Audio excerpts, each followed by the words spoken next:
Welcome, Lights Out family. This is a special Halloween, a Halloween special for the Out There podcast with the Out There podcast crew. Myself, we have Cici, we have Sonia, and we have Sarah. And with us are two special guests from the Perth Paranormal Agency, Suzanne Rossi and Jack Bryant. Welcome. Yeah. Hi. Hello. Hi. Yes. So, Suzanne and myself have been, Suzanne is also part of the Lights Out Ghost Stories Facebook group and have been interested in what we have been doing for a long time. We always want to connect. And I think this is a great opportunity for us to ask them questions. We've got what they do. And similarly, they can ask us questions of what we do. It's like a cross-culture exchange kind of thing maybe. So during the interview, we will take turn to ask Suzanne and Jack's questions. Then at the end of it, they can ask us questions. So first of all, maybe starting with Jack, do a self-introduction and what made you interested in the paranormal side of things.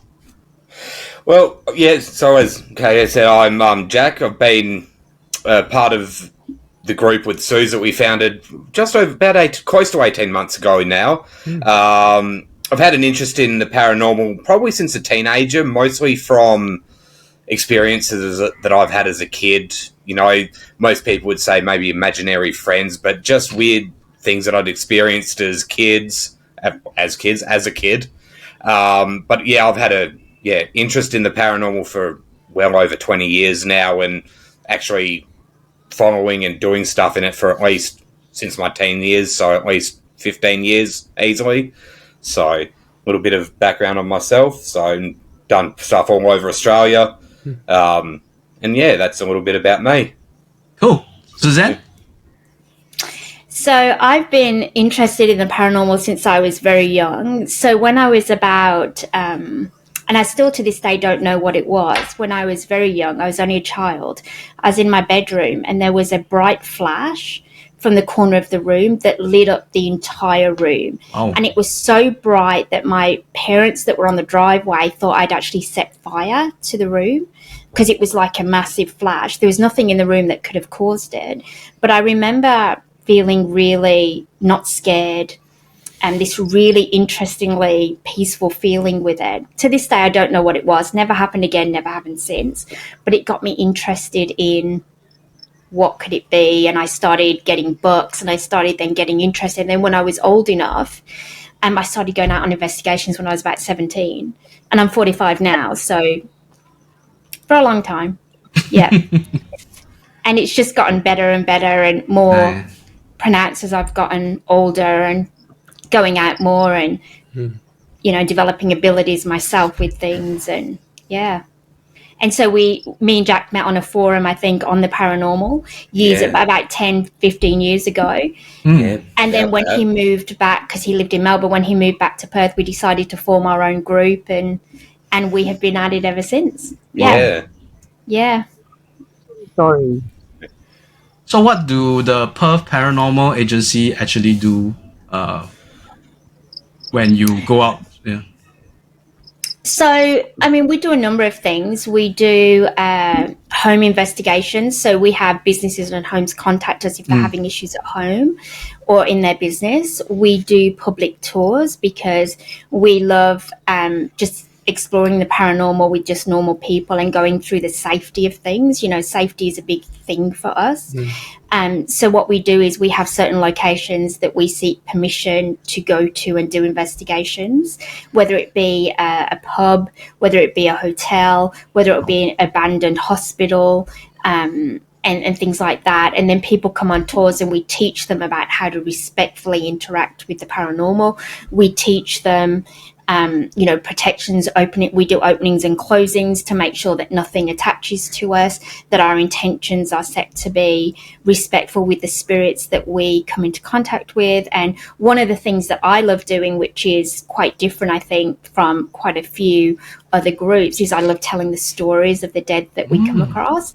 So I'll do the historical research, we'll find photographs, and then we end up kind of putting their story out there and people learn about these spirits that are in these places, and these spirits that have become important to us because we do form relationships with the ones that we know, and that know us very well at our locations, and just go from there. And then I wrote a book about it, and just anything paranormal. Maybe you want to show the audience. Maybe you want to show. Okay. Maybe Sarah first. Yeah. So, just a question. So, how active is Perth? I mean, is there any history? What's the history like in Perth? Is it like any tragedies, any massacres? What causes the paranormal there? Is the land affected anyway? Or so I mean, really, we're only going back to, if you talk about colonialism, we're only going back to kind of like the 1830s. So you get a lot of the old homesteads that are haunted, the old pubs that are haunted that came up in the 1830s. But obviously then as well you have, tens of thousands, 10,000, 30,000 years plus of Aboriginal history here. So we do have our massacres, we do have our just spirits that are attached to the land, sacred land we have here. And we do interact. Now, the interesting thing about the Indigenous spirits here, they didn't talk to us for a long time. So we would go to locations and we would never hear from them. And then we did a home where we actually ended up interacting with some of the Indigenous Australian spirits that were in that location. And ever since then, we get communication no matter where we go. And you can tell by the accent. They'll tell you the language tribe that they're from, and you can tell from the accent that they're Indigenous. So that's an amazing experience. After how many, like over a year, we got nothing. Yeah, we were doing multiple investigations. We never had any form of Aboriginal spirits come through to us. No. Went to this one location, and there was almost like a man and a woman that resided either on the land surrounding this property, and that they came and interacted with us.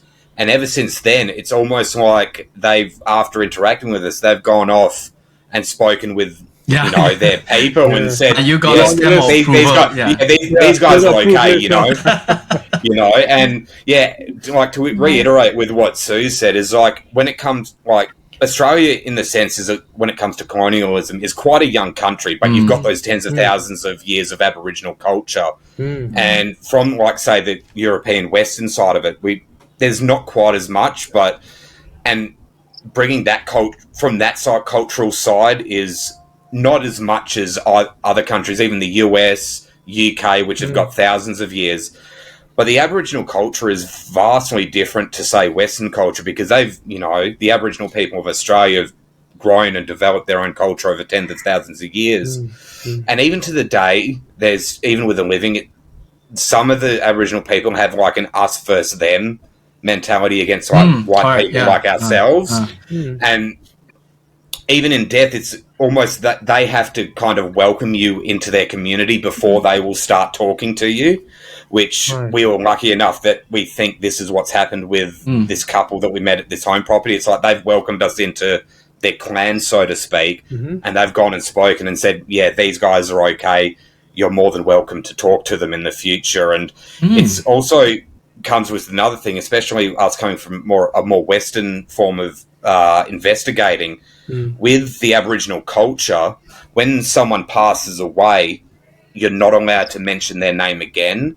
And when you go to talk to the spirits, it's considered extremely respectful. Like we might go to a place and let's say we go to an old pub and we know that the owner was John Doe, let's say his name was. We might go there and say, hey, ask John, are you still here at the property and looking over? Whereas if it's an Aboriginal site, it's considered extremely disrespectful to ask for names. And they just, if you even do it, we've had an experience where we've accidentally tried to ask for a name, not knowing that they're potentially Aboriginal. We've had them talking to us, asked the name, they've gone dead silent, and we've not had anything more because we didn't realise that they might have been Aboriginal, and in their culture it's considered disrespectful. So it's one of those things that you have to learn kind of where you are as well and what potential history is there, that you don't accidentally do something disrespectful like that, So do they, the Aboriginal culture believe that after the person passed,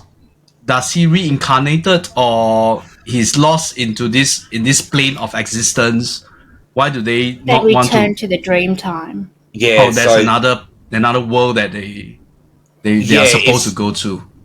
Yeah, so I think the dream time is like their afterlife, sort of, where all their their creation story, their afterlife, and where all their deities are as well, because Aboriginal culture is a polytheistic and culture, it's very like different religion. as well. Different language groups have different.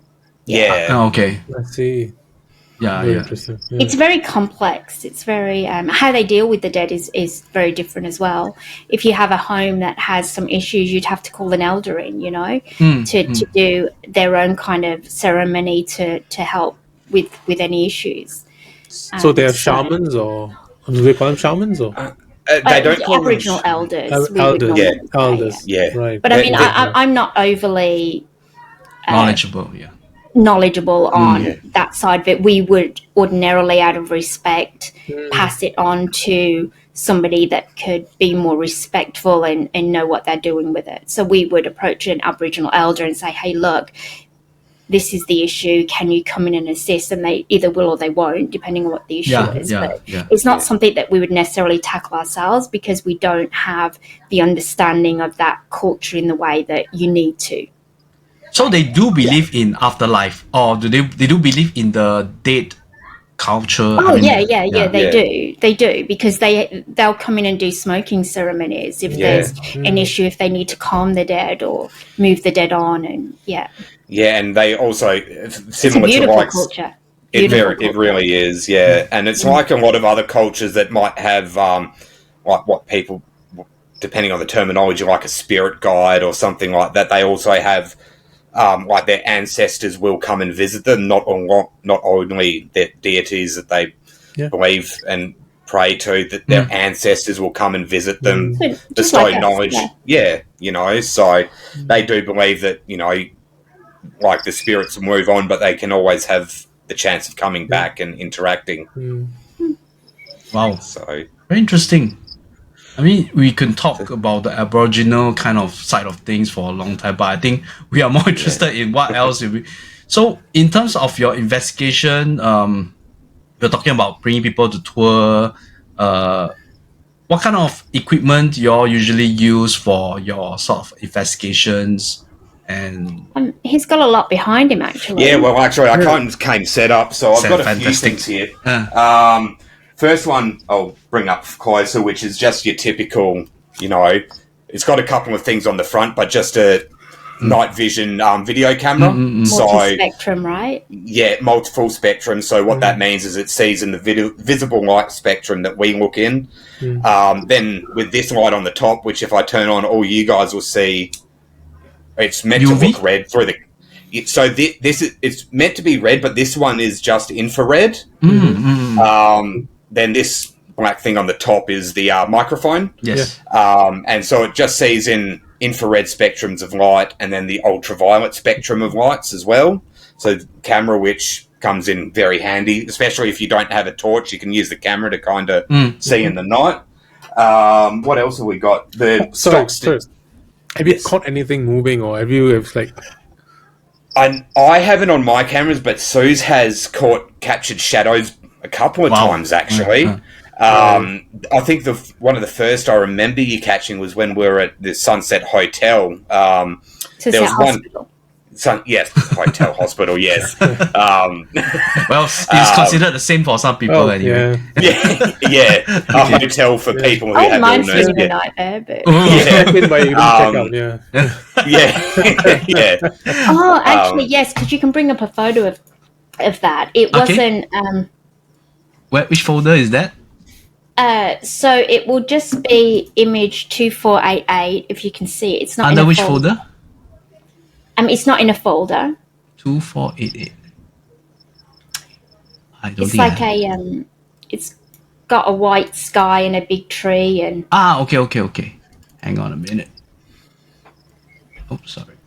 So there's actually two images of that very same image. So this was taken in photograph mode of the multi-spectrum camera. Hang on. And what it caught, this is my favorite photo that we have ever caught. So just to give you some background. The night one or the day one? You can do the night one first, and then the other one is not a day. It's the same photo, just lightened. Okay, give so me that a you minute. can see it properly. So the original one is the darker one. So just to give you some context, this is a soldiers' hospital as part of the Sunset Hospital precinct, which is now an abandoned hospital. And when this photograph was taken, it was taken with the full spectrum. You guys can but see? there was nothing. There was nobody and nothing there. So what you need to have a look at is just on the right, on the walkway, towards the very, very right-hand side, you'll see a black figure. Now, when you lighten that photograph, which is the next one, so this is the original, if you see that, Is this one? you can see, that's it. You can see this black.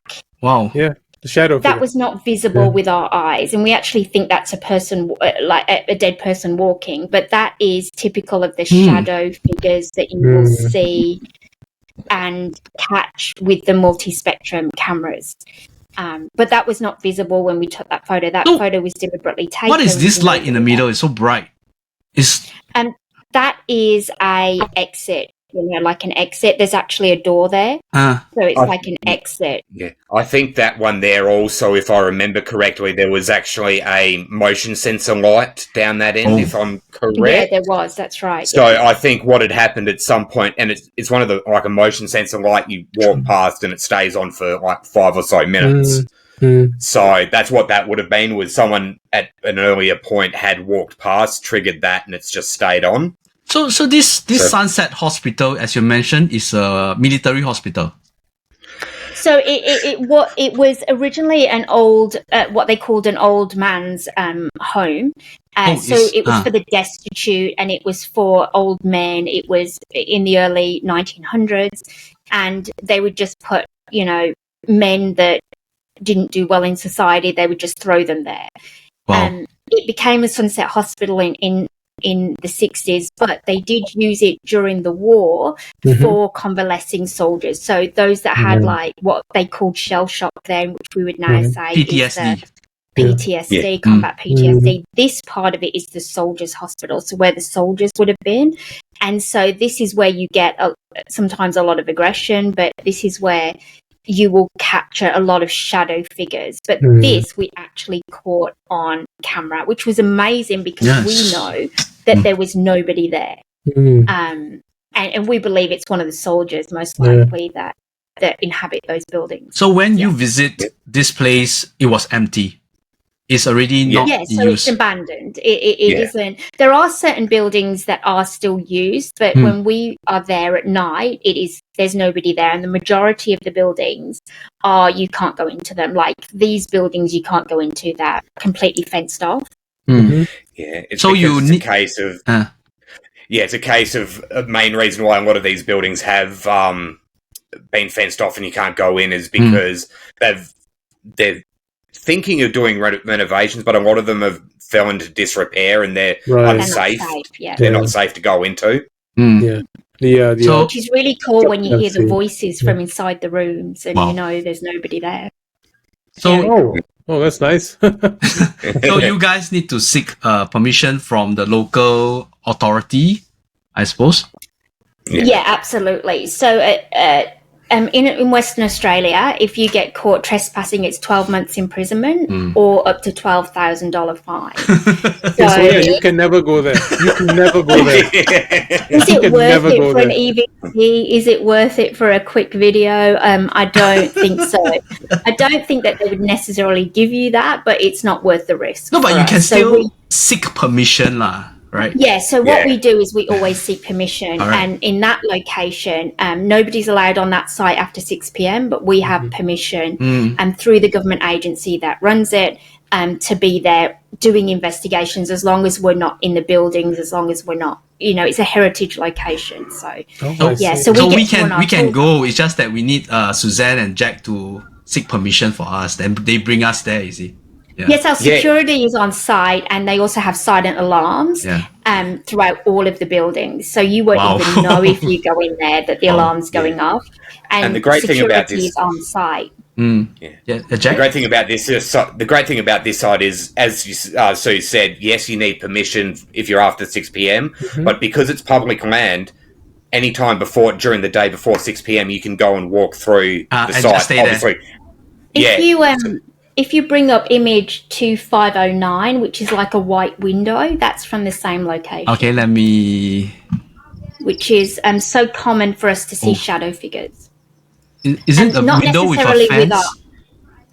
With the fence. That's it. Yeah, with the fence. So this is another one that wasn't seen when we took the photographs. Okay. Is this the one? See what you think of this one. Yeah. Yeah, it looks like somebody is standing inside the room, right? That's Cici. So Cici. that's not a reflection. That's I can tell you Cici. that isn't a reflection. It's actually within the room. And that's what you get throughout all of the buildings. And sometimes... Wow, it's so clear. I've got lots of photos like that. But in some areas, they say if you walk past the windows, you can be quite scared to look in the window because they'll see somebody just standing there looking at them. Wow. I've never had that happen yet. You are just piquing the interest of certain members of this podcast only. So these pictures, I suppose, is your after treatment, right? You're not so bright, right? I suppose. It's not what? It's not that bright. No, it's not. It's not. It's not as bright. It's all we've done to these images is brighten them a little bit. So we haven't, just so that you can see it more defined. No, but this mirror image, I mean, this image of the window is based on the brick. I can see the brick across the... So this silhouette, is it outside or inside? That's the... No, so there's only one person there taking the photo, and you can see the angle. Yeah, this side, right? So this side should be empty. Yeah. So the wall is definitely the reflection. But you can even see the face. What's really interesting, if you zoom in to that, you can actually see... Yeah, man. Like it's a weird outfit. It's almost like a hospital outfit. It's like it's actually within the window. Oh my God, I got goosebumps. It's an interesting photo, and I actually think there's somebody standing next to him by the white. If you see the white line, the white window. No, the other side. The other side. Oh yes, there's another shadow. What looks like another figure there. Now we're not saying that we know what that is. We don't, but we get lots of photographs specifically like this. Wow. And to me, that looks like an individual. Actually, I know that that's not us. Because we took that photograph and there was nobody else around, so we don't know who these two figures are. I think it's interesting. Yes. Yeah. Very active. Yeah. Very active. Yeah. So all these are only when you realize when you go back and actually look through the photos, I suppose. Yeah.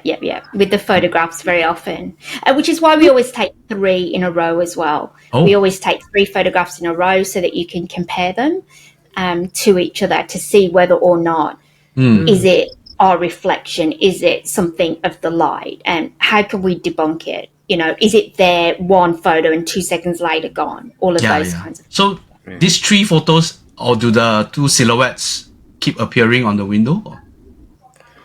No. They've never appeared since. Wow. Okay. Don't know who they are. We assume, from our perspective, we think that they're just the ghosts that live there. We don't think that they are individuals. The former patients, maybe?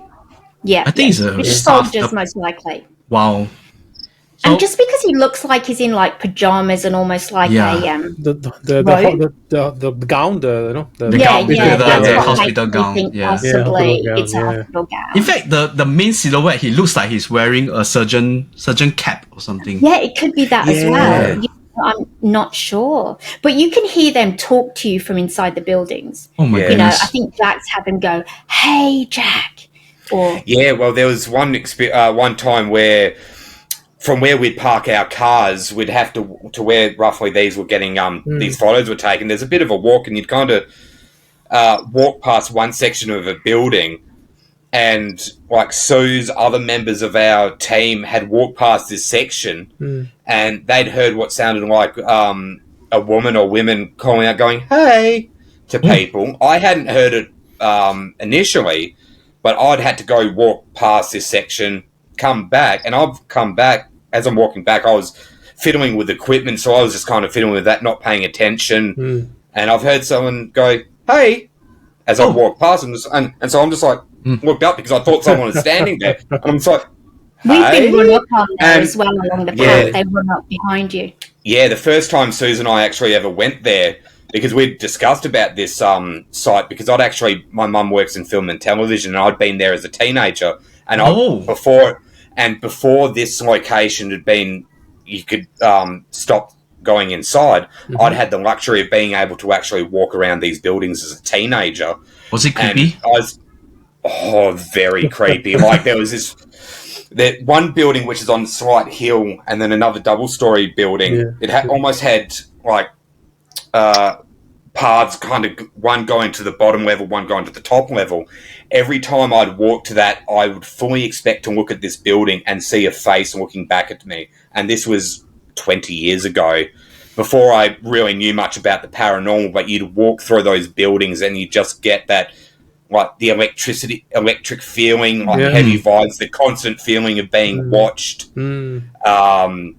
But yeah, the first time Susan and I went there, we'd done like a little investigation. We were walking back to the cars, and the path we were walking on was like compressed dirt, effectively, so it was like hardened dirt. And so we're walking along, and something had caught my ear, and I turned around. Susan turned around and looked, and next thing we know, it sounded like someone was running at us, like someone had charged at us, like, and we're just like, we looked at each other like, you heard that right? And we're just like, run right up to us from behind. It was like someone was charging at us, like, get out of here now type of thing. And we're just like, what the hell? Yeah, that's not If you want to just quickly bring up just the last image on that location is image 2448, which is just the last one, just to show you another version of the shadow figures that we get up there. Hang on a minute. And it's got the green grass and the brown brick. Okay, and the yeah. grass.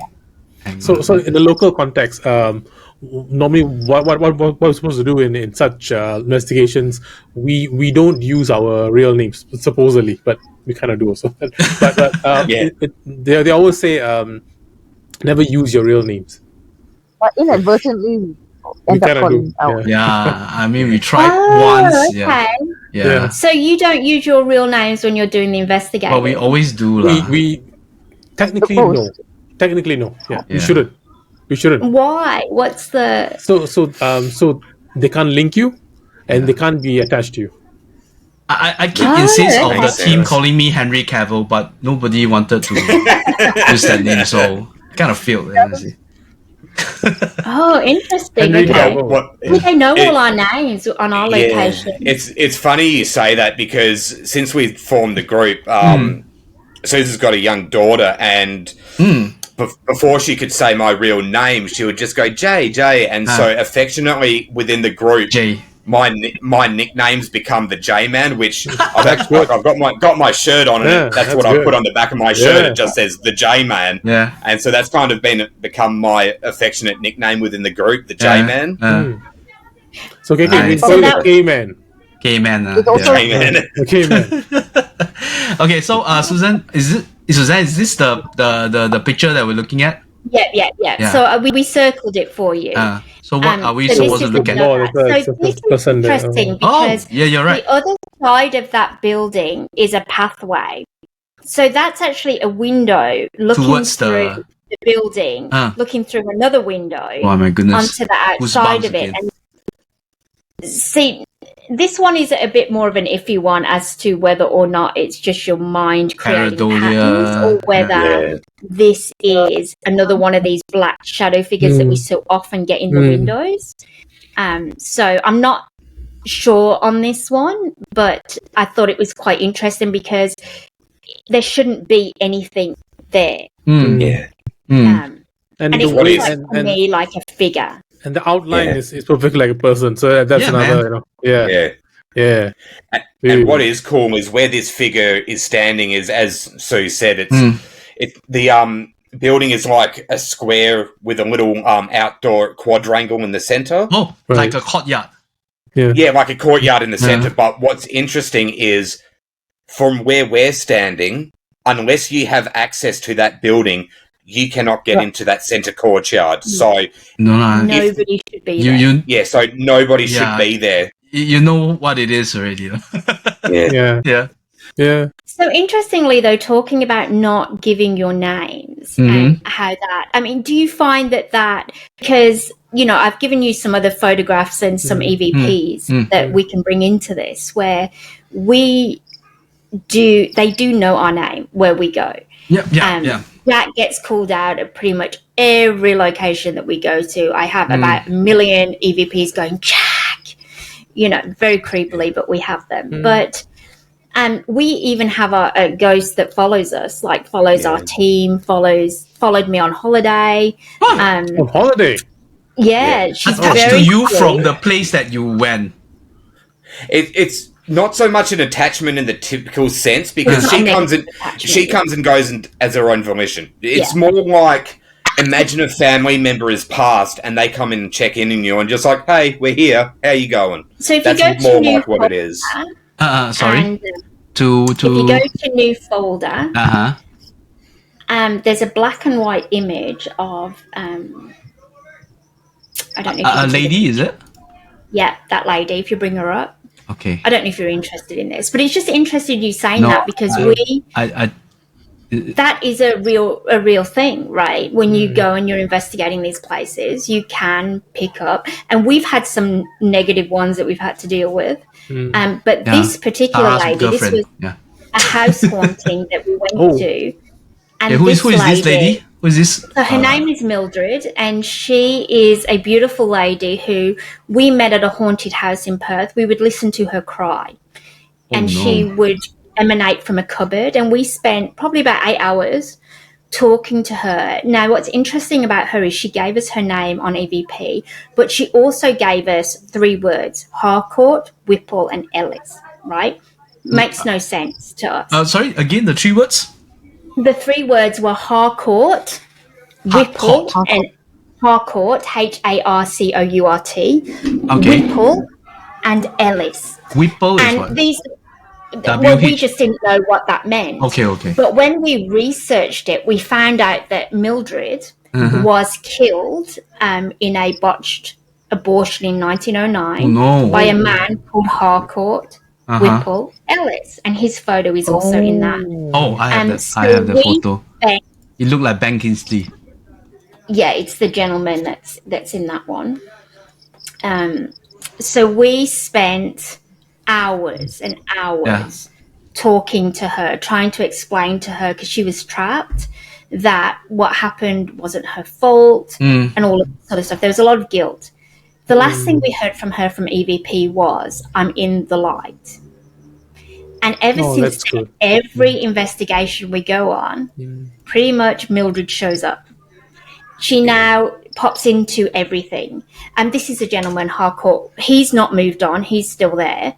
But it was amazing to us because this spirit now follows us. Not in a negative way, but we think she's protected. Mildred?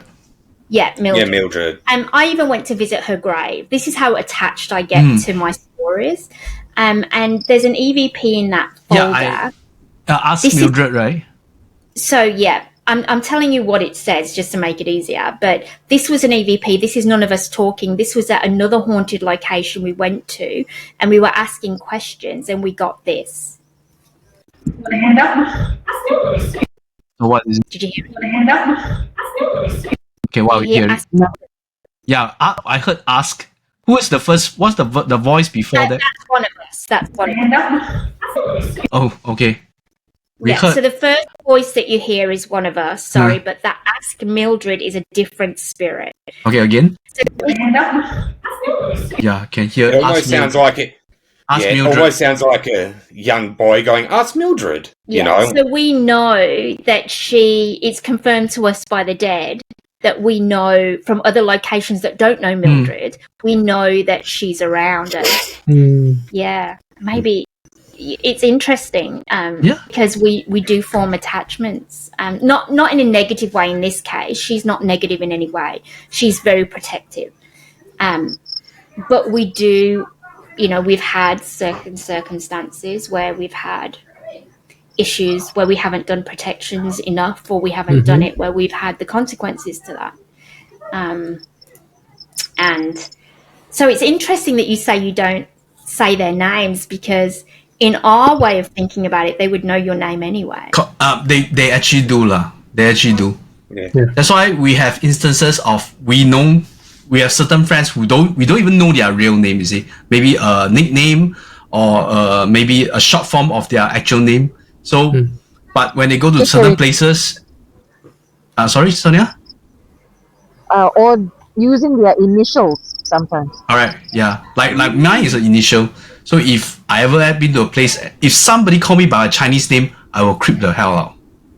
You know what I mean? Yeah, and there are instances of people have. If anyone calls you Henry Cavill, I'll freak the hell out. No. I think ask Mildred, she'll agree with me. But I'm sure that Mildred is present. okay, Sonia, Cici, you all have any questions so far to Suzanne or Jack? Because maybe you guys have some interesting things you want to ask.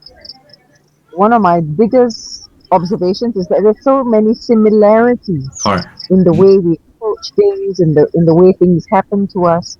So it's good to see that giant ocean, those separate us. Yeah. So many similarities. Correct. Yeah. Except the trespassing thing lah. Yeah, that is a Well, I can tell you that if I'm ever in Singapore, I probably would. Well, not in Singapore now. Oh, don't say that. No. No. In the other. Oh no. In the other area. No. We do have places that is not considered trespassing. We can bring you guys like Pulau Ubin. Like some places, there's nobody to ask for permission. All right. Yeah, we don't know who to ask. Yeah. Some of these abandoned places, there is no proper agency or organization to ask, and when it's left open like that, it's kind of general knowledge. People have come and gone, so nobody really cares in some of those types of places. All right. So we definitely do places like that. Okay, yeah. So it's free for all, we call it. Yeah, it's nothing's free for all here, it seems. Right. No, but yeah, it's okay. Location and. So just another one that you might like. Okay. Oh, sorry. Just so, because this particular one I really, really like. So before that, maybe Sarah has a question for you guys.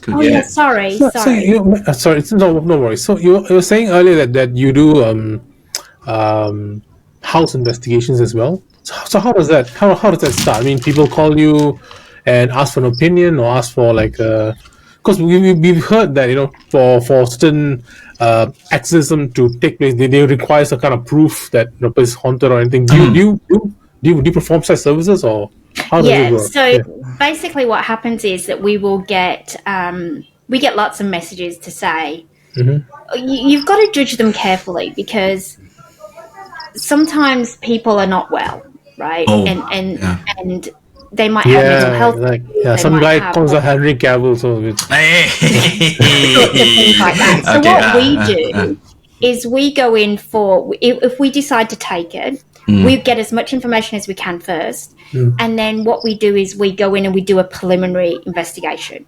So we will go in for an hour, maybe 2 hours, and we will take our recordings, we will do a small investigation. Then we will go and analyze that to see whether or not it is actually haunted, whether or not there's anything there, because sometimes there might not be. Sometimes it might be that somebody thinks there is and there isn't, right? Yeah. And so it's based on that, depends on whether or not we will go in to do a full investigation, or whether or not we need to hand it off to a different team that specializes in a certain type of haunting. So, for example, like the darker things, we presently, as we speak, we have a team going into a house that we are long-term been doing that is a very negative, bad, horrible haunting. We don't necessarily deal with the really negative, so we have a team that specializes in that has gone in and dealing with that. And on top of that, it's also dealing with the people. So I don't know how you guys view it, but for me, the energy within a house is often directly linked to the owners. Yes. So, for example, if you have a lot of turmoil, if you have drug use, if you have issues, it can feed that. It can, if people are messing with things that they shouldn't be messing with, it can lead to all of that. And so it's not a quick fix. It's not like a location where you can just go and do your investigation. This takes quite a bit of time. It takes planning. It takes understanding what's the dynamics in the home that's causing it. What is the issue? Is it something that we can deal with? Is it something that needs a multi-group approach? And then we go from there. Yeah. And it's very interesting. You get to meet a very interesting people, because usually you only get called in when there's a problem. So, but when you say that they, sorry, Sarah, go ahead. So once you verify it's a haunting, then do you call in like the elders, or do you call in like the church, or how does it? No, so we'll go in and we will do a full investigation. So that's usually like 3, 4, 5 hours, and we will try to get to the bottom of who's there, why they're there, what they need, and go from there. So, for example, Mildred needed somebody to sit there with her to talk through everything she'd been through in life, to tell her that it was okay to cross over. She had a lot of fear, she had a lot of guilt, and to address those. And by addressing those things, in our view, she was able to move on from that. Wow. Others might not be that simple. It could be, we've got one coming up in December that we had a team go in that weren't able to cross that spirit over. That was a suicide. And so we're going to go in with a different approach to try to get him to move on, because he's causing problems in the house and he's got a lot of issues. And so it's about being a counsellor. Very often. Counselor for the about day. being human, about being compassionate, about looking at, I know you had one where I saw the video where you had a child on the EVP. I think you did. There was a child. At the water park. Yeah. So, and some locations that we go to, we don't need to do anything. Maybe they're just family members. Maybe they're just happy where they are. Maybe they're Indigenous and they're just attached to the land. Maybe the owners need to change something. Maybe they need to remove something that's got an attachment. So it just, case by case, is completely different. Yeah. So wildly different. Most of the time you all manage to get to the bottom of it, or a lot of times it's just asking questions to no end, that kind of thing. Yep. Just trying to find out who's there, why they're there, what the issues are. And the dead, if you spend enough time making a relationship with them, are quite willing to say, this is why I'm here, this is what I'm not happy with. Or get to the bottom of their story. And then you realise that very often the story is the key. Tell the story. I need to tell the story. Interesting. Which is why I'm so big on storytelling. They just want to be heard. It's like they want their story to be shared. Yeah, exactly. And they make all that noise, and it's a want for attention. It's their cry for attention. It's like, hey, pay attention to me. I have something to say. I have something to relay, or I don't know how to express how stuck I feel. So then it becomes your responsibility to go layer by layer and find out, isn't it? Yeah, and I think that that's a really important point that you've made, is that for us, it's all about ethical investigation. This isn't a YouTube channel. I mean, when I say YouTube channel, I mean things like, the going out for likes and for provoking. I mean, those YouTube channels I'm talking about, right? Hopefully we are not one of those YouTube channels. No, not at all, not at all. Okay. But it's about ethical. It's about ethical investigation. So when you get this information at these sites, when you hear these stories, what do you do with them? Some dead person says, I'm stuck here because I took my own life and I'm too afraid to move on. Then what? Do you go into a house, stir it all up, and then leave? Yeah, you need to. Or do you have a responsibility to that soul because you've taken on that responsibility to do something about it? And I think that's where the interest for me comes, and the importance of a team that's on the same page comes from. Is it is not only about the living for us, it's about, how do we assist the dead? How do we get them to move on? How do we tell their stories? What responsibility do we have in going out and doing this? Because if it's for fun, it's for the wrong intentions. Yeah. From my perspective. Okay, you're right. Yeah. enjoyment, like I get something out of the dead being in this house. We have people that are very attached to the dead in their home. That's not a good thing, right? That's not, I want my house to be haunted. What's wrong with you? Like, no, that's not, it's not okay. We have that, believe it or not. I'm quite happy. I mean, they're misinformed. They there's don't a lot understand. of misinformation out there, and it's our job to go out and it's to educate them that the dead aren't there for their entertainment. The dead aren't there to give them some form of.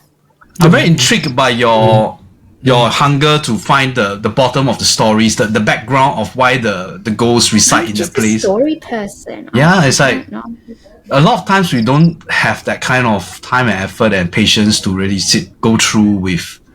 But it's amazing that I have no life. I have no life. Literally, this is the highlight of my month. Okay. Henry Cavill. Okay. No, but okay. Just one of the. Just now we heard about the EVP, right? Can you tell us a bit about the EVP that you use? Because the one that I saw from the East Asia side of things, like many Taiwanese, their group, they use this kind of EVP that's like static pace. So they keep having like you flip through a radio channel, like so yours is very clear. That's not an EVP. That's not EVP. That's a white noise. So what that thing is well, I don't know whether it's the same over there, but here's something I prepared earlier.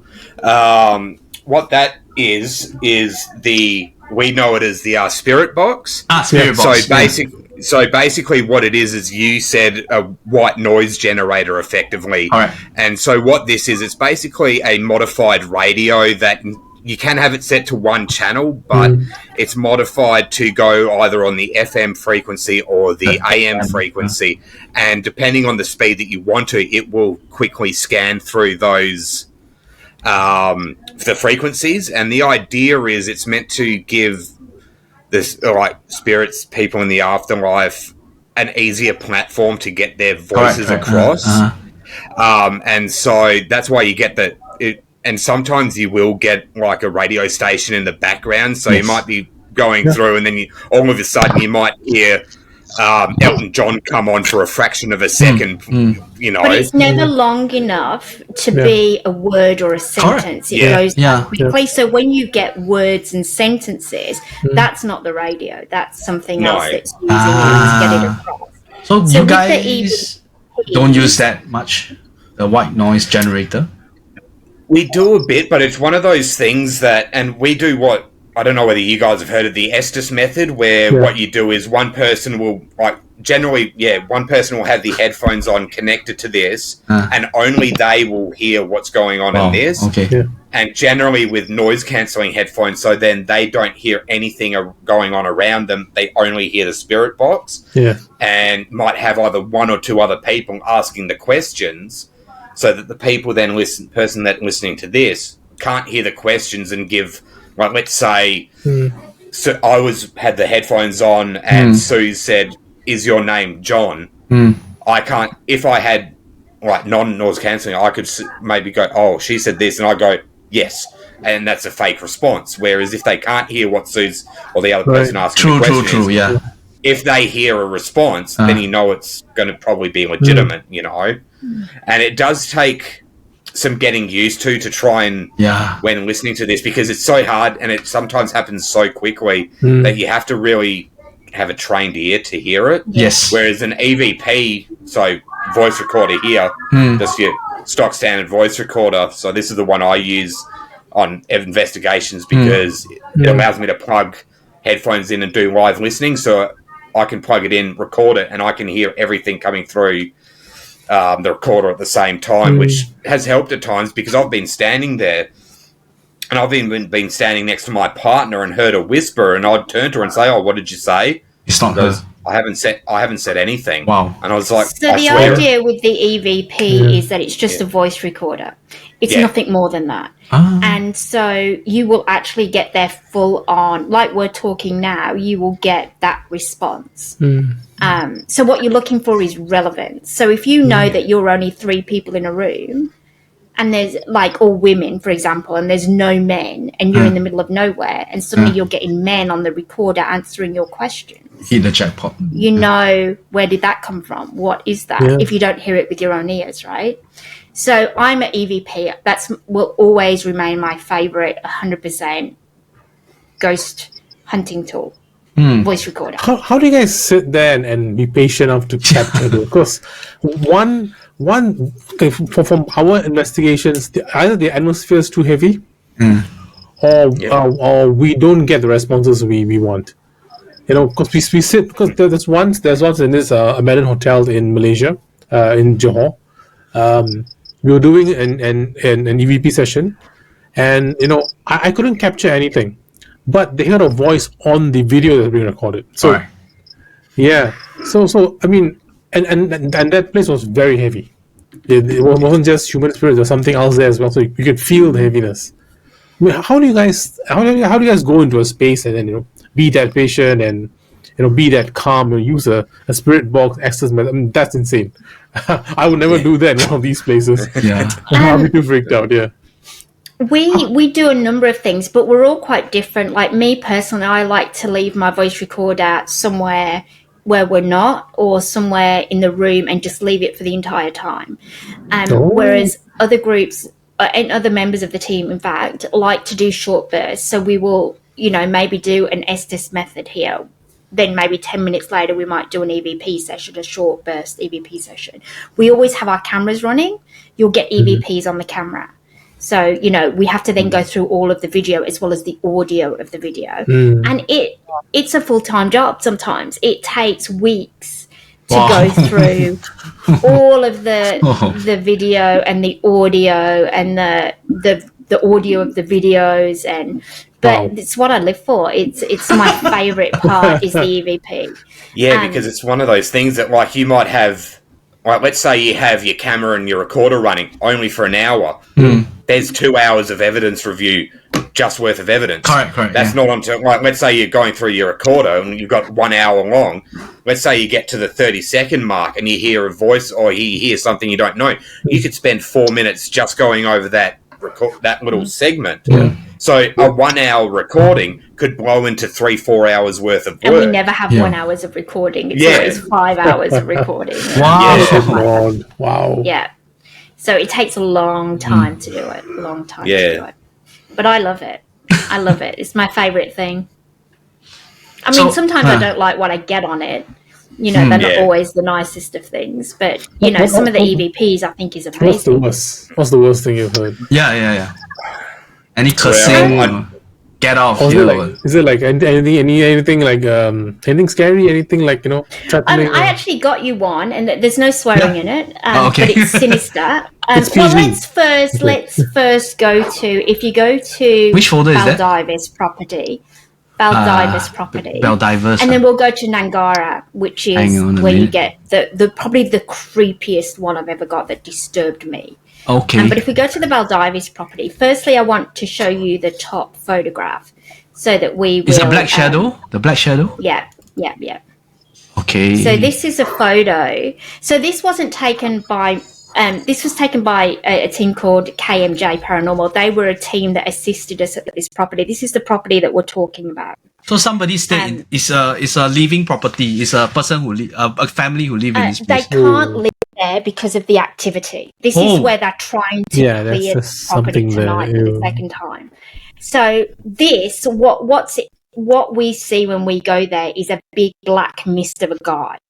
And he will growl at you. He will mimic. There's mimicking that goes on. So when we did a investigation there, I kept hearing Jack talking. Jack wasn't there. He kept hearing me talking. I wasn't there. But KMJ that went in before us, because we wanted to corroborate our evidence going in separately, caught this photo of the black mass. And what you can see is this is a bathroom, but if you go to the top, you can see it's completely blacked out the front. Oh, yes. The metallic frame or something. Yep, so the metallic flame, it's actually in the bathroom, and it's actually over the shower. That's a shower. And it's a complete black mass.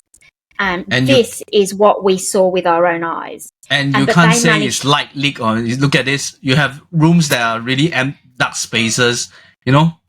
If you say the activity is so severe in this house that they cannot live in it. This is how bad it was. Now, this is serious. Yeah. We have questions as to whether this is a human spirit or whether this is something not human. And there's debate on that. Personally, I feel that it isn't a human spirit, but other team members think that it is. But either way, this thing is nasty. So this is the only time I've ever been injured during an investigation. So what happened? Where I ended up getting scratched across the face, and I ended up with extreme pain throughout my back.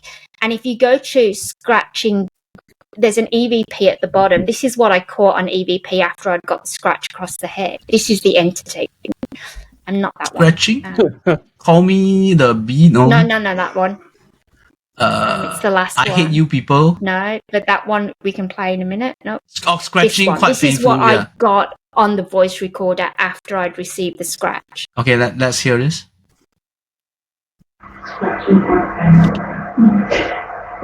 Oh, this voice laughing at you. Yeah. It's a lady voice. No. Oh, yeah. Now, if you go to the I hate you people, this is the same entity that we think is the male. This changes form, it changes voices, it changes abilities. But if you have a look at I hate you people, this is the same entity. Ooh. I hate you people. It's like a voice. Now, and this is the same place. You find that there's a few others there. The same woman, the same entity says you can go and hide. So the same entity changes the voice, but this sounds like whispering, right? I hate you people. Yeah. If you want it, so if you could, I don't know if on your podcast you can, but there's a he actually as the male entity, but we think it's the same entity. And when I was talking, you'll hear me talk, but you will hear, oh, this is the creepy woman. This is the same entity. Okay.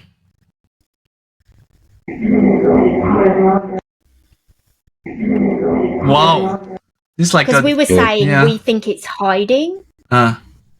So you say go high or hide. You go hide. This is caught on the EVP. Yeah. Yeah. So on that thing, the recorder. And then you'll see that the male, when it's pretending to be a male, is it the call me? I talk, and this is where it swears at me. He's a woman hater. He's a woman hater. Okay, we heard your voice, but behind there's something. I say he's a woman hater, and he calls me a he's a woman hater. He's a woman hater. Oh yes.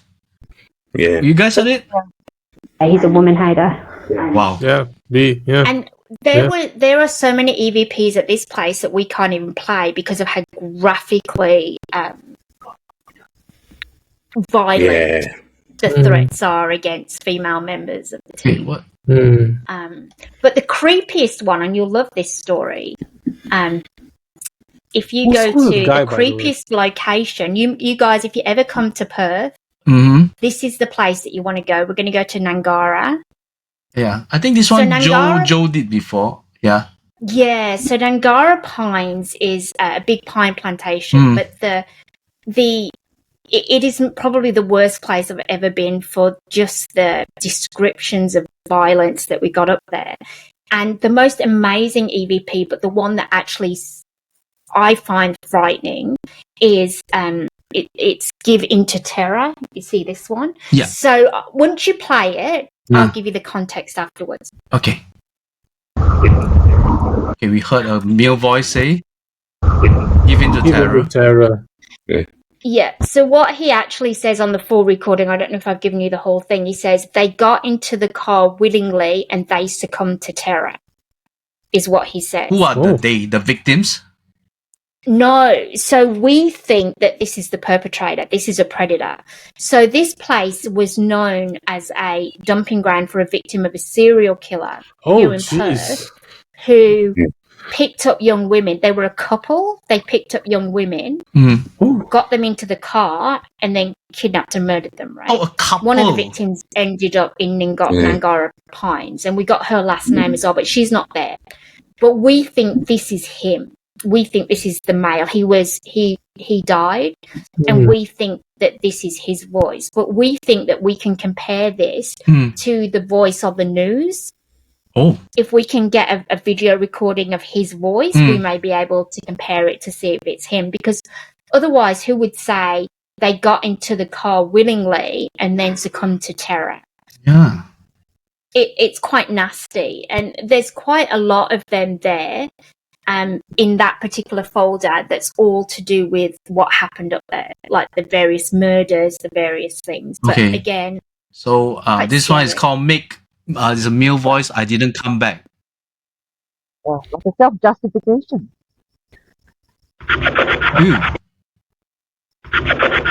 Wow. We can hear something, but it's like this. It's over the voice box. Yeah, spirit box. That's why.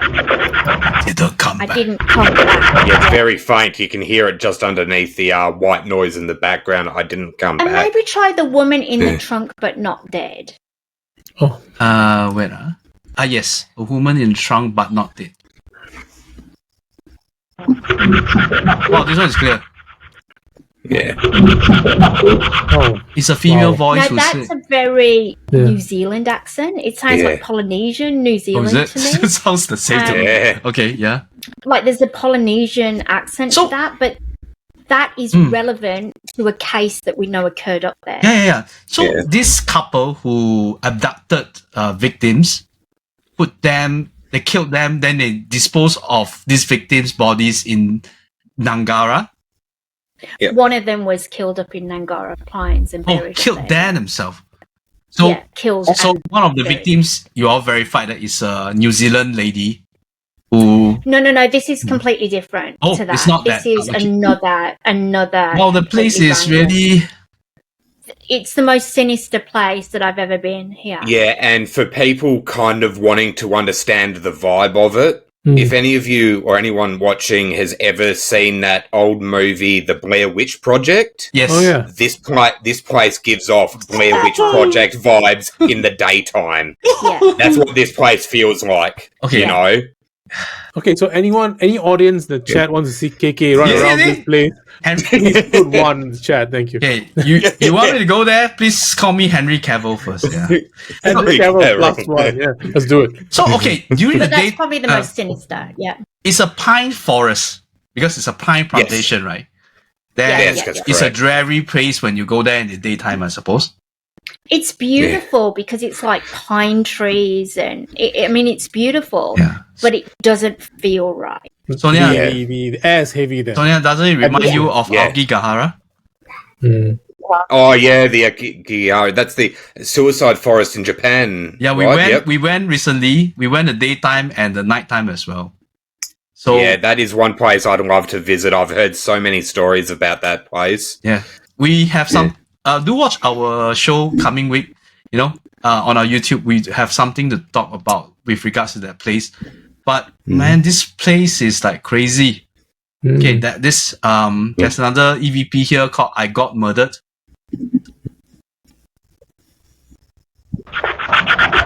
Wow, it's a very faint. Very faint. It's like whispering, "I got murdered." Yeah. And this is, again, ethical, talking about ethics. This is a place where we put out some information about what we had found here, but a lot of it we couldn't because it pertained to murder investigate and murdered people that we knew who they were. And we were contacted by family members saying, is my loved one up there? Is my, and we had to explain to quite a few people about the ethics of what we release and what we don't release as far as the stories that we tell, because it has very real impact, right, to living people. Yeah. And we have to be very ethical in the way that we tell that story. So we're not going to say we we've come across a number of murder victims in various places. We're not going to say we went to this place and this is the name of the person that we know is there and this is the story. As much as we'd love to tell that story, we've got to remember that we don't know if that's going to find mum or dad or sister. And we can't even say that that's the reality of it. That's what we believe. But ethical consequences to the stories that we tell and the way that we approach things. Yeah.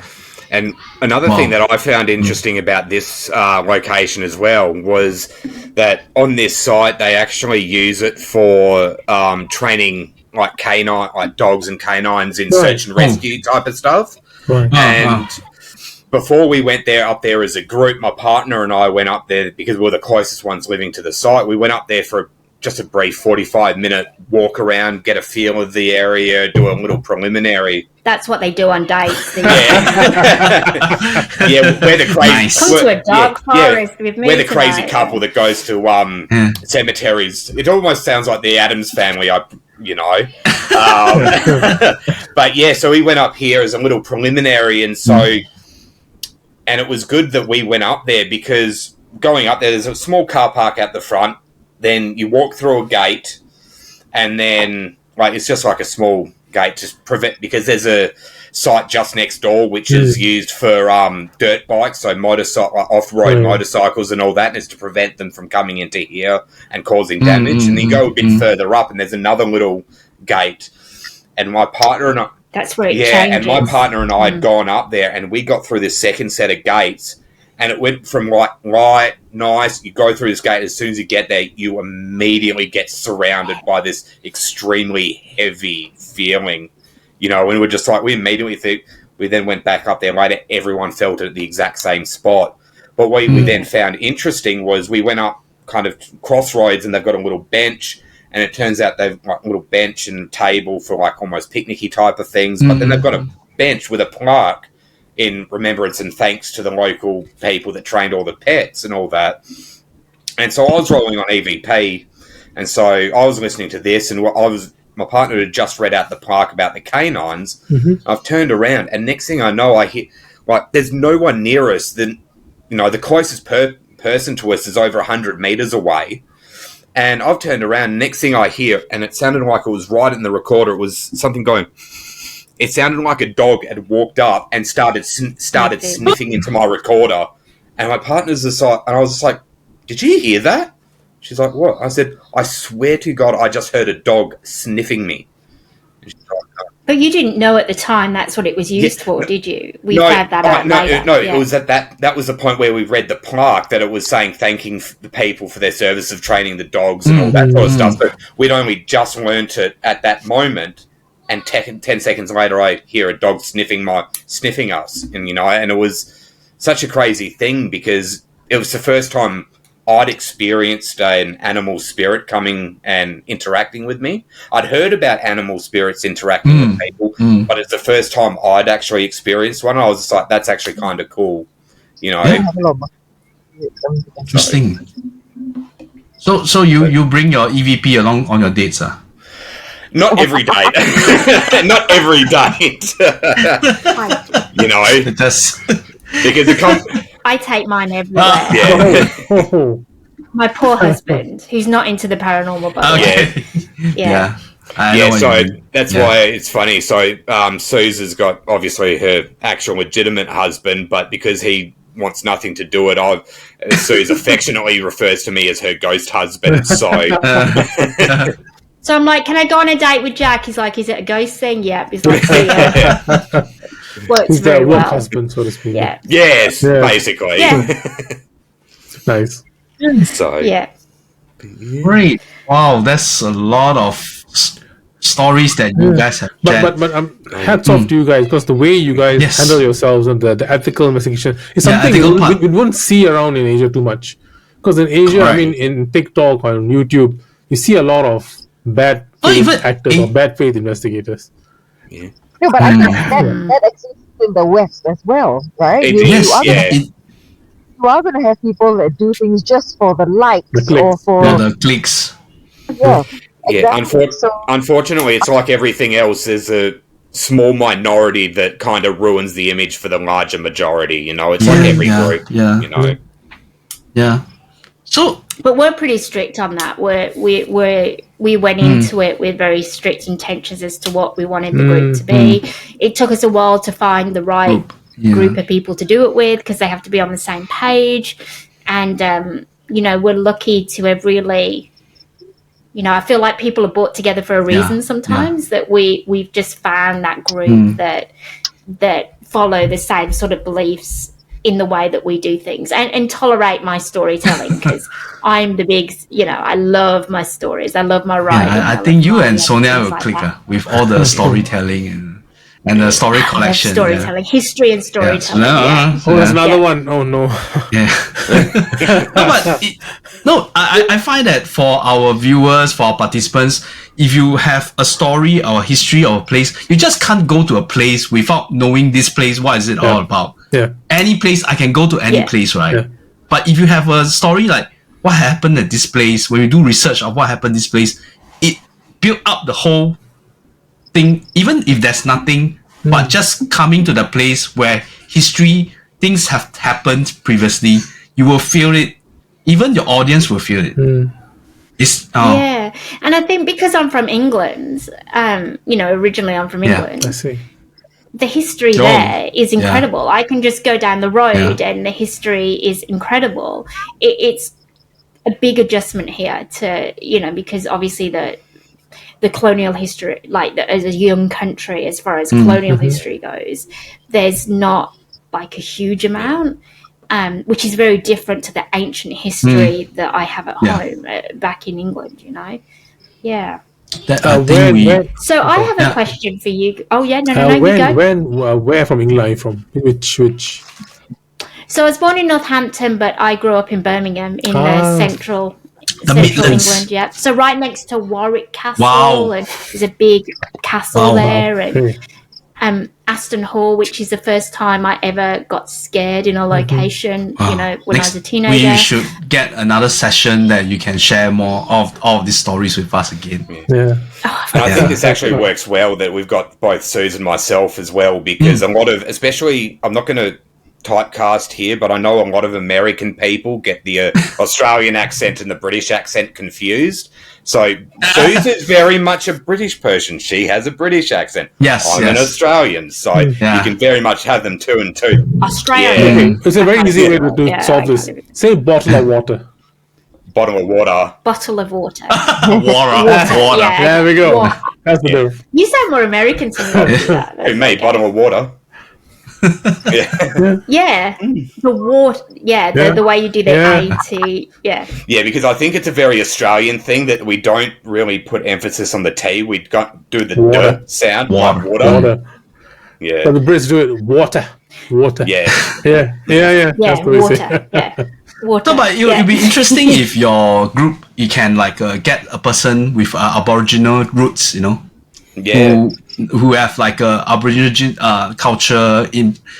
It's interesting to know their side of the story, and I don't know how the younger generation of the Aboriginal people feel about their culture. Are they more attached, or is it a bit like nowadays? I think it varies. Right? I think there's a lot of pride in culture, you know, no matter who you are or where you're from. I mean, we're lucky enough to have some followers that are Indigenous Australian, and they follow what we do, and they'll comment on things. And you know, I've equally had, you know, comments from people when I've made a comment, say, you know, at this location we had contact with this Aboriginal spirits, but you know, they're attached to the land, but you know, our focus was this, and saying no, you know, our spirits wouldn't do that, and you know, so it's the same in all, but there's a huge amount of pride. I mean, it is a really beautiful culture.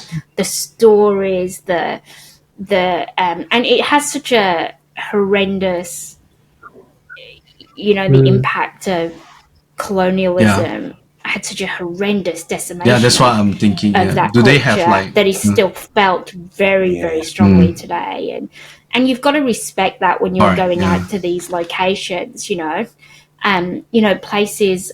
We recently did a house up in Bedfordale, and this is a house actually. I've got some of the EVPs from that, but that's a whole different thing. But that location is on the road of a massacre. Wow.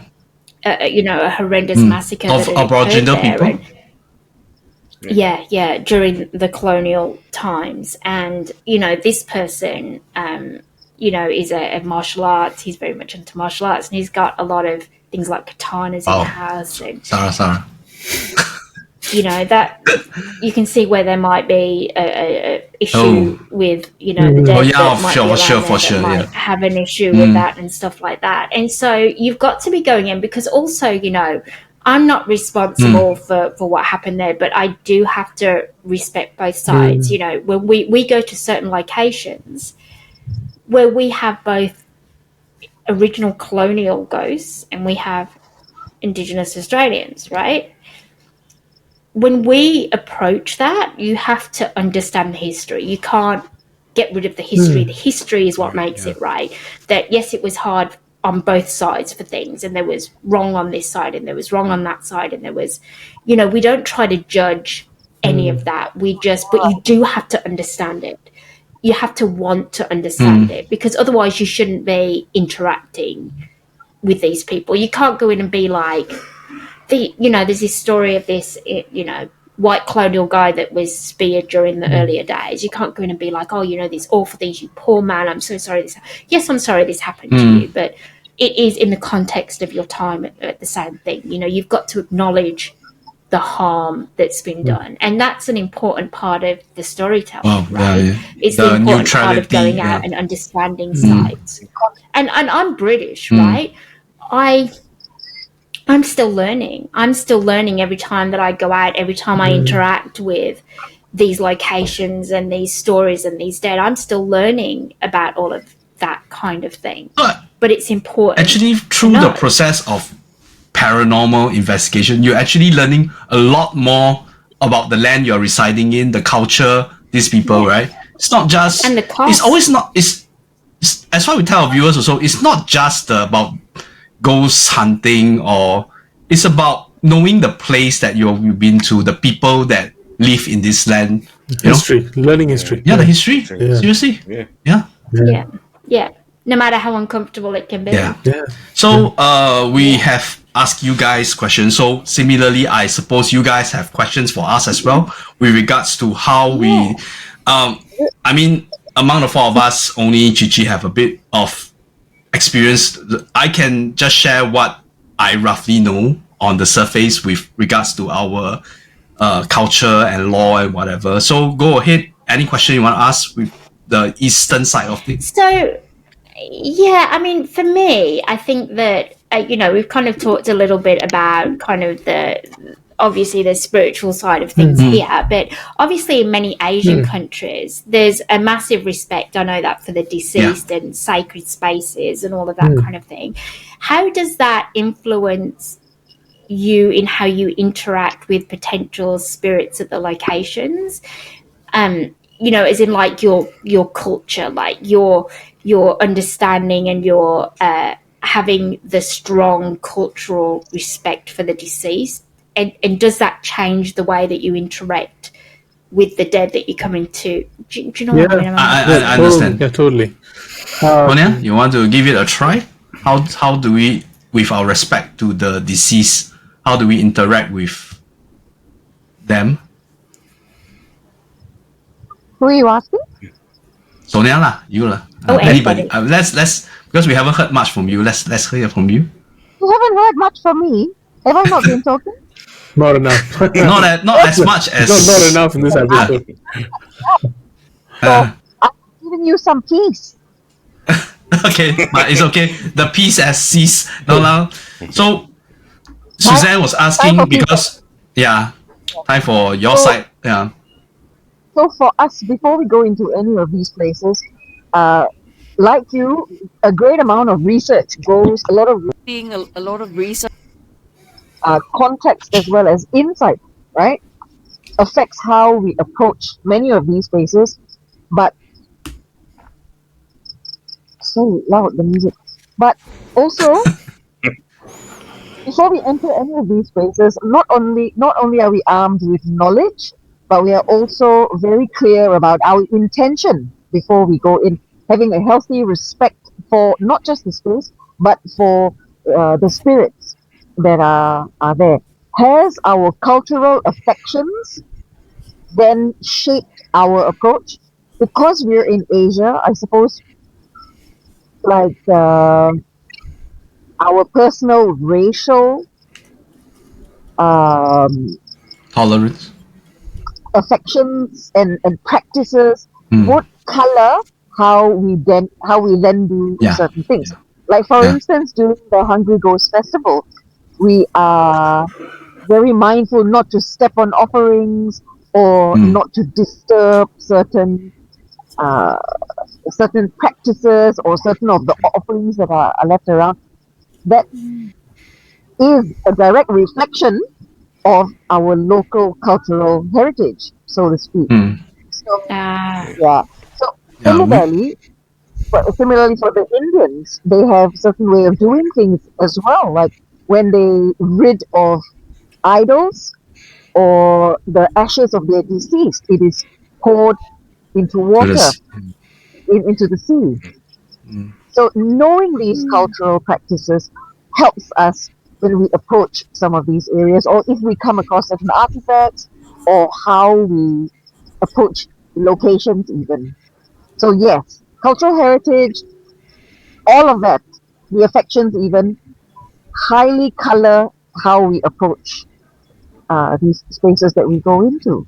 And I think that's special to our region, but very similarly to how you would approach the Aboriginal practices and land. Very similar, they run in parallel. Yeah. Yeah. Yeah.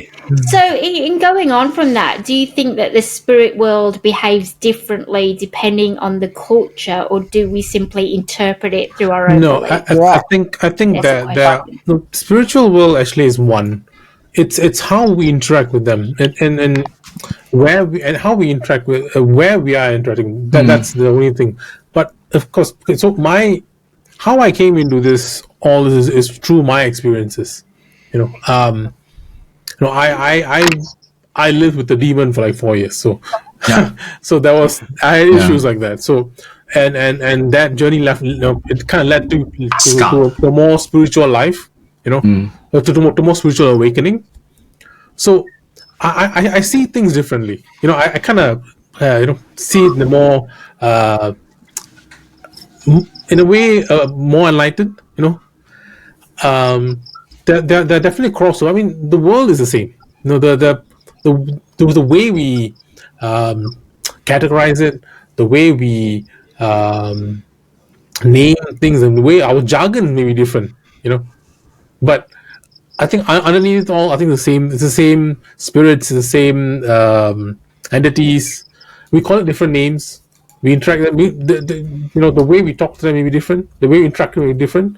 But they are. I think, in my opinion, I think they're all the same. Yeah. Yeah. Yeah. And it's important to be mindful of who you are and who they are. And not to overstep your boundaries at times. Yeah. And it's one thing I always see in like in this space where people do for clicks and for likes, the things they do, just frustrate me. Like you don't go and provoke things. You're asking for trouble. Yeah. I mean, You never do that. Yeah. So I see Yep. these things, and I can't fathom why they do such things. Yeah. Yeah. No. Yeah. So, but It's going to end up with correct. yeah. always. It does. I mean, unless you are faking it, you are doing it in a place that is totally not inhabited by these things. If you are really going to a place of a really bad vibe, you're causing trouble if you don't follow certain rules. A lot of rules, in fact. Yeah.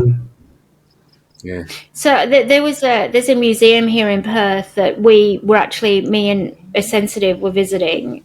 Sorry. And we just happened When to you say pop sensitive, in. are they psychic, or do they have like? Yeah, so she's a medium. She's one of our mediums on our group. Nice. And we just happened to pop in there. We didn't do any protections because we were just visiting it, right? I had 5 days of nightmares from whatever was in that place. And my energy Drained. was drained. I felt sick and I felt dizzy, all because I didn't think to. This is an old place. It's got old things in it, and there's like stories attached to it. I didn't think. The one time I forgot to do my protections before I went in, and I just started because we heard a male talking, started talking to the dead, didn't do my protections and suffer the consequences of it. So, you've got to be careful with what you're doing and what you're saying and being mindful and not complacent. I think that's the word. And that's a common theme across Eastern and Western ideologies, respect, protection. It's very important. Yeah, it's paramount. But there's a lot of teams that don't, though, that don't necessarily think of protections because maybe they don't take it seriously. They're lucky, or they're faking it. Or what they do is they get a team together, going off thinking, watching, as I call it, the Hollywood style, like things like Ghost Adventures, Ghost Hunt, all that sort of stuff, and they kind of think, oh well, this is all it is. We don't need to do any of this other stuff. We'll just go in and be like that, So that's why our explorations, right? I always give a caveat to the audience. If you are watching, you are looking for shadows or whatever, this is the wrong channel. Whatever we pick up, whatever we do is not fabricated, but yet we get certain evidence of things happening there. Whether it's our imagination, but it's hard for us to explain. Similarly, a lot of times it's aftermath when we actually go back and review. Then we got all this evidence. But there's a couple of once I think KK was in Kuala Lumpur. He was doing a TikTok live, and I was watching at home. I could hear screams in the background. The team on the ground couldn't hear anything. Couldn't hear anything. But the audience could. That's the nature of EVPs, right? You can catch it on your video camera, but not on your recorder that's sitting right next to it. Or one person will hear it, or not the others. I mean, we had that. The global ghost hunt is happening at the moment, and we did Midland, and we had that where we were standing, the three of us, right next to each other.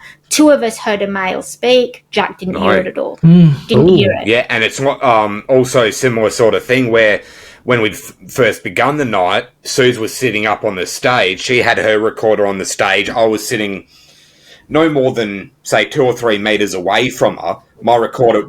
You can watch it because and my recorder was very close to her. And Suze had asked a question because, she had her back to it, and the curtains on the side of the stage had kept moving. And Suze had asked the question, something like, "Oh, is that you playing with the curtains, moving the curtain?" And and it was almost like a full conversation, but my recorder picked up part of it. Her recorder picked up a different part. She'd ask the question, "Oh, is that you moving the curtains?" On my recorder, a male's come through and said, "It's my wife," and literally just after when my recorder's picked that up, Suze has picked up same male saying something like it's too heavy or the curtain's too heavy. Yeah, and it's like the same, almost pretty much the same voice saying something like a full sentence, but it's almost like it was split over the two different quarters. Wow. Amazing. And so these are not fake, is it? These are evidence, whole hard evidence of what you have picked up at that place, Yeah. Well, we often joke we'd make the most boring YouTube channel because we don't. Usually the most meticulous one are the least. And we got interviewed. We're doing with a radio station over here a couple of months ago now.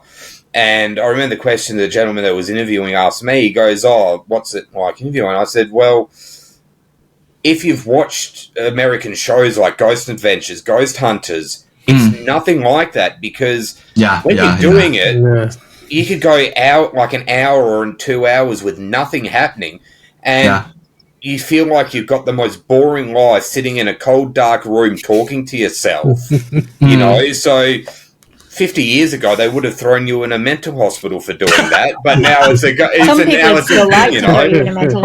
one of those things you don't get. Like what you see on shows like that is heavily edited. It's heavily dramatized, so the actual investigation itself can be really boring sometimes. Which was why during our live streaming, we tend to we said like, okay, we come to this place, we shine a light, you just feel the vibe, maybe the crickets, maybe some night voices. That's all. I'm not going to, maybe I give you some background of the place, but you feel the light. But then, because to fill up the spaces, sometimes we'll tell jokes or whatever. But that's all you can do, right, on the live stream. I mean, you won't be able to see. There are a lot of TikToks in Indonesia, Malaysia, where they really, the guy going there to fight, that kind of thing. Then there's a lady with long hair popping out, that kind of thing. Then you go ahead and give him the a fight. white creepy dress like the ring.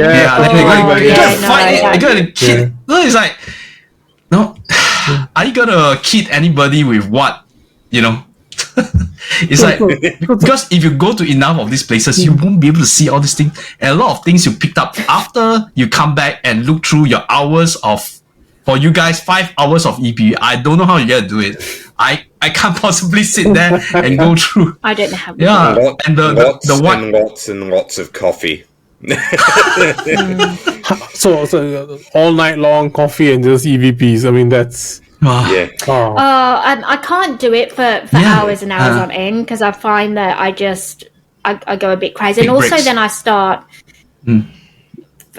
connecting too much with the dead, too much. I start thinking too much about it, and so often I need to take breaks. So it will be done over weeks, days, weeks.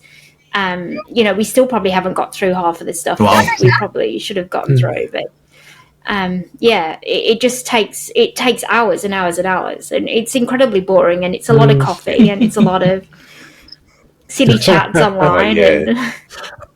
But it's worth it sometimes for the stories that you get. Right. So I have a question. So in Asia, we have this spirit. What did I miss? No. So there's a question here. So in Asia, we have a spirit, and like a female spirit, long hair, white dress, like white flowing gown. Yeah. A couple of versions of it in Asia. Sorry. Me on a bad headache. Bad headache. So like a long hair and everything. So we call her Chek Pun or Pontiana. Technically you can't call the name out at night, but I'm doing it anyway. Never mind. Because we call her Pontiana. So this is the spirit of a young mother who passed away. Lost her life with a kid. So childbirth, right? Yeah, childbirth or something like that. So and it's a vengeful spirit. Now, in Mexico, there's something similar called La Llorona. We call it the Lady in White. So in Australia, you have a similar story as well. Yeah, I don't know if Australia has a similar story, but I have heard, like, as you said, La Llorona, the Mexican one. I've heard of the lady, the white in America, not America, England. She goes after the cheating husbands. I have. The one that you pick up on the side of the road. I have heard of those stories from the other countries, but no, I can't, off the top of my head, I cannot think of any here based in Australia, honestly. So the Indigenous might have some sort of law. Yeah, I suppose so. I'm not sure. I wouldn't be able to say, but I can't. I mean, Australian history is very much English. Yes. Yeah. Irish, Scottish, and except for Crocodile and so I Dundee. think a lot of the that's very up north. But they and so a lot of the stories, I'd imagine, are very similar to that of British. But we have like Min lights. Oh, what's a Min light? Min light. So you would have them. I would imagine they're seen all over the world. Are they called Min lights here? I'm trying to think. I've heard of it. I should have actually read that. And so what it is, it's like the lights that appear in the desert. And what they'll do is they'll lead people to over a cliff, or they will appear to follow people. Okay. And so there's some amazing old time stories in the newspapers of an Aboriginal guy and a white guy that was, ranging his cattle or whatever. And he had been seeing these lights and he wanted to follow them. It almost calls people to follow them. And the Aboriginal man was saying, don't follow it, you'll fall to your death, don't do it. and saved this guy. And then in the morning, what he'd realised, if he had followed it, he would have fallen straight over a ravine and died. And they're found all over the world. There's stories pretty much all over the world. Some people might say they're like marsh gases that create lights, and but in the desert you wouldn't necessarily have that. But people will say it follows you or it'll lure you to your deaths, and so that's in Australia. We have those that if you go too far out into the in bush. Taiwan, they have something called Mosina, which is a mountainous kind of entity. Same thing. They will lure you to a place, then you meet your demise. Yeah. I lead you astray. Lead you astray. Yeah. So these are like big orb lights. It's the one in Taiwanese, they actually came in the form of a person. So or a silhouette or something. It's not a light. These are. These are pure lights. Like that. Like orbs of light. Just. There was this campaign. Yeah, they're just big balls of light that just appear and beckon you to follow them and appear to follow people. Campaign. Balls of light. Oh, right? In Singapore, it's YouTube. It was YouTube having a very big market. Yeah, there was a commercial. Yeah. So all over Singapore. There's a ball of lightning. So in Singapore, they recently had this like a marketing campaign where they had the AI videos of these balls of light, going around Singapore. So it was quite funny. That's Sonia. What I wanted to say is that some paranormal groups in Singapore had jumped on that. That look, the existence of orbs. The existence of orbs. Look, here's photographic and video proof that these things exist. And suddenly, everyone had an opinion about it, but it was all for the orbs being real. And for AI. Now, one look at it, you can tell it's AI. So people think it's easy to capture evidence like that. It's not. It's so difficult to even get an EVP, let alone something that clear on video. So it was quite laughable, that entire incident. Yeah. We get a lot of photos and you do? People bring you photos and evidence, photos and orb photos and insects in front of cameras and all of that kind of thing. And I've never really caught anything on camera very often. It's very rare. It's usually for me always audio. Same here. Yeah.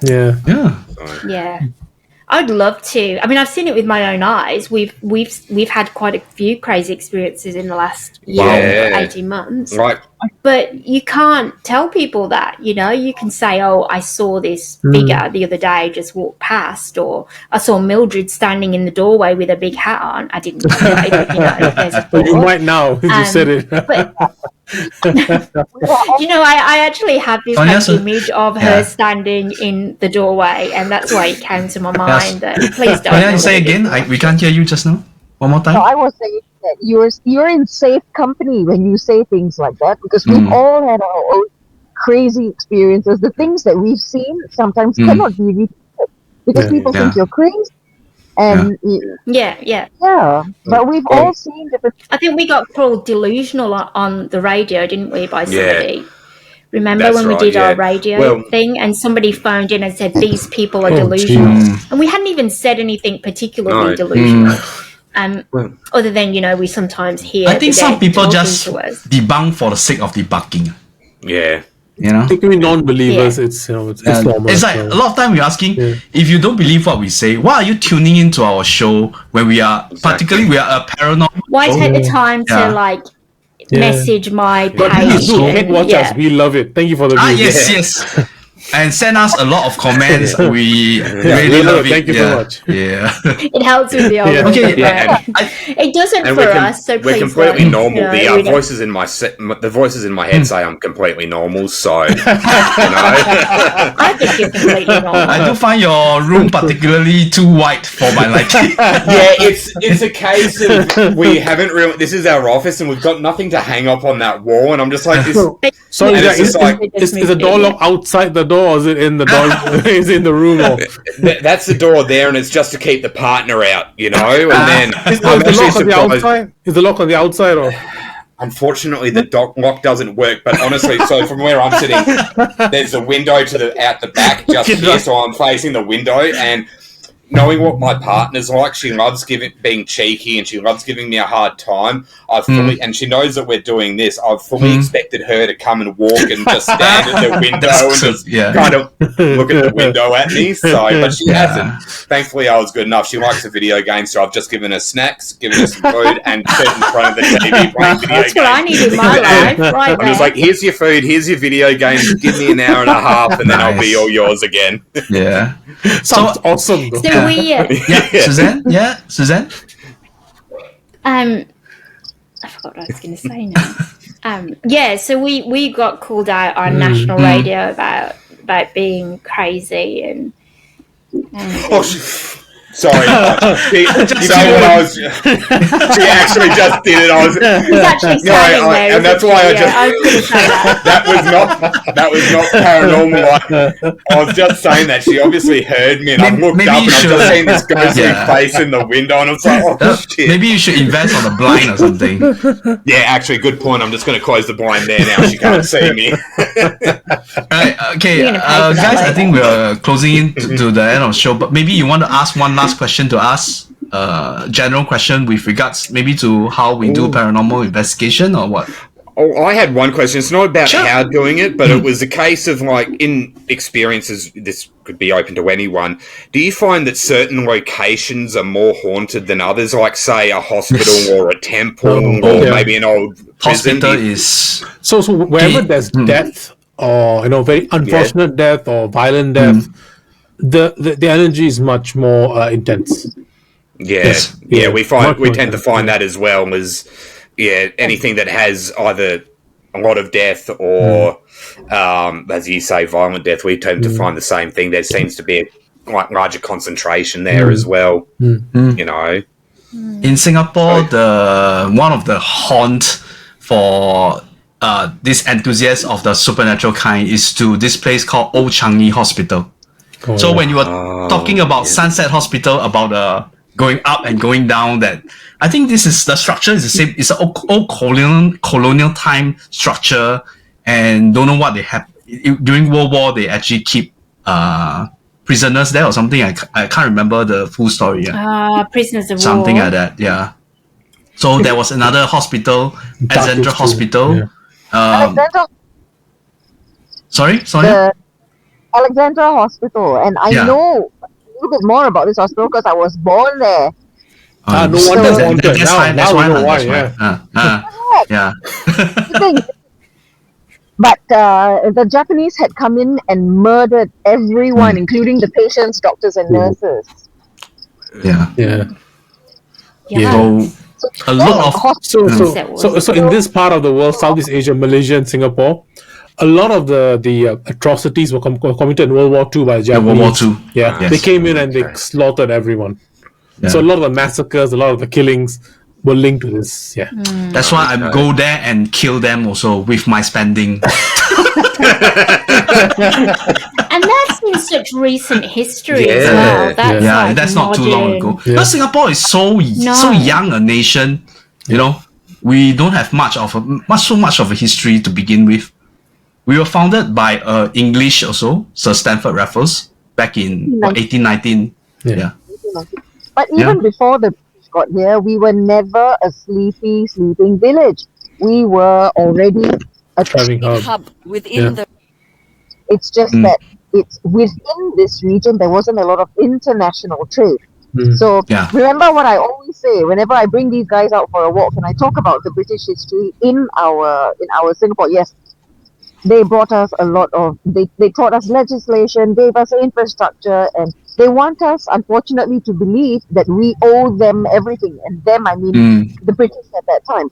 But it is not true. We were already very progressive, but the British came to wrest trade power away from the Dutch, who were already here. Of course, yeah. And they were far larger. So they were trying to establish the East India Company in this region to take trade power away from the Dutch. So it's always about economics in the end. Yeah.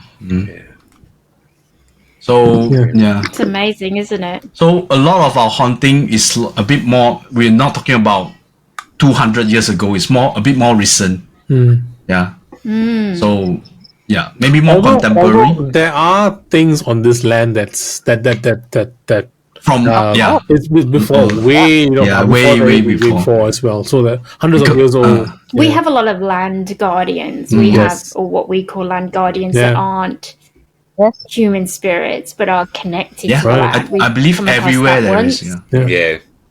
So there's those kinds of things. Because even before the British came here, you have villagers that would fight, or you would have the Indonesians try to take over parts of Malaya, or you would have, because we were all once a part of Malaya. So you have a lot of that type of fighting as well, because you're talking about changes of eras, changes of kingdoms. So whenever you have that sort of upheaval, it's going to be death.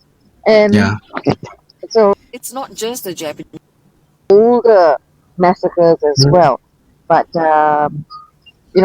you have to be able to differentiate what happens where. That's where that research comes in.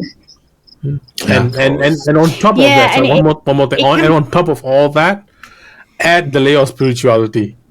Because there are many spiritual, religions, many spiritual lines. Over the years, at first I think this region was all conquered by the Indian civilization called the Majapahit. After that, the Islamic kingdoms came in.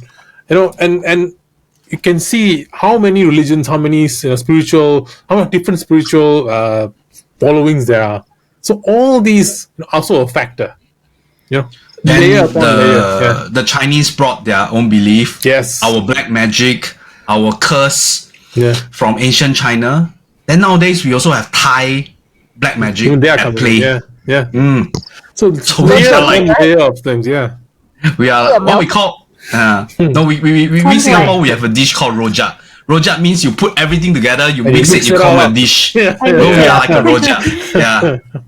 So if you guys have the opportunity to come, we can tell you a lot of stories. I think you all will find fascinating. And how we do things, sometimes we cannot think about just one religion, whether this is also a thing like whether the Japanese was here or something. A lot of things that we have to a lot of factors.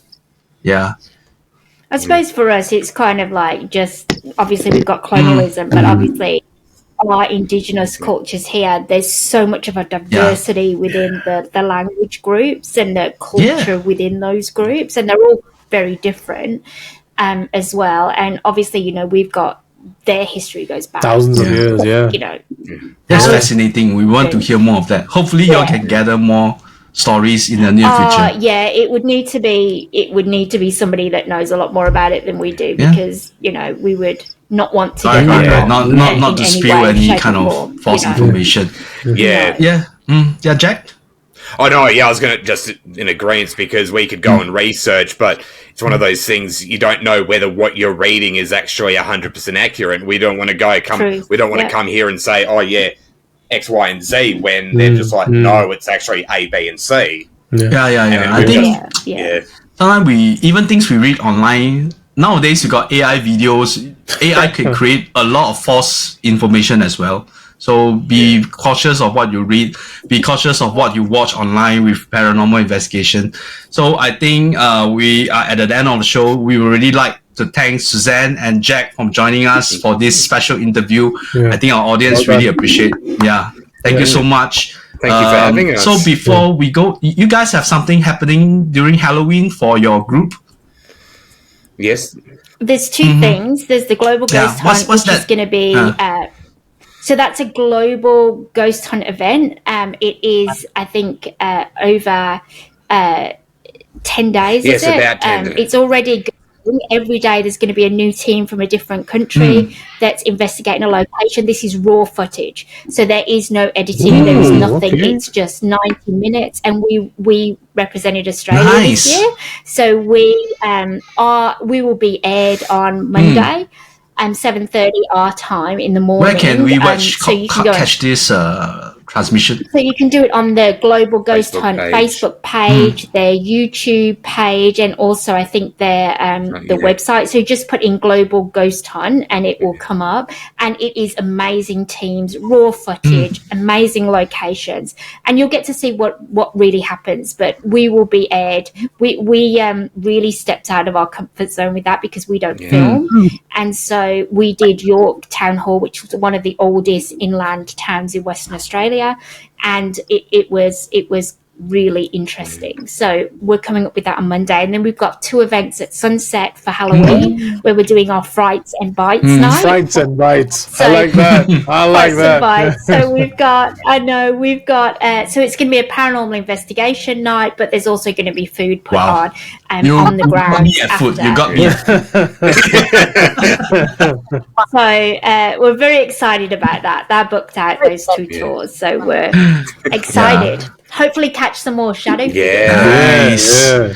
So for audience, I mean, you might not be in Australia or Perth or what, where you can join their groups, their Facebook group. I will share the link of the show notes.